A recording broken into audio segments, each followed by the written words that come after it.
All right, in this video, I'm going to show you how to change the video resolution on your WOLFANG GA200 4K camera. First, we got to turn it on. Let's turn it on. Then we're going to come down here, and you're going to notice, look, it says normal 4K 30. That's what I'm shooting right now. But if I wanted to change that, I would come here, I would click on that, and I would come to this first page. It takes me right there to video resolution. If I click on there, you can see I'm at 4K 30 frames per second, and it's clicked. But let's say I wanted to shoot a little bit less, and I clicked on that.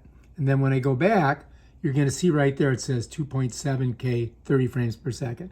To change that, I go back, hit there, and we can go down. We could do 1080. Let's say I wanted to do 1080 at 30 frames per second because I don't want to use as much of my card up. So I could click there, and then if I go here, you're going to see 1080 30 frames per second, right? Come back and go here again. I could go to 720 and 240, 120, whatever.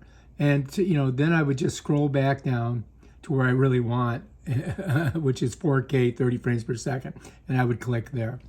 All right, and that's basically how you change the video resolution.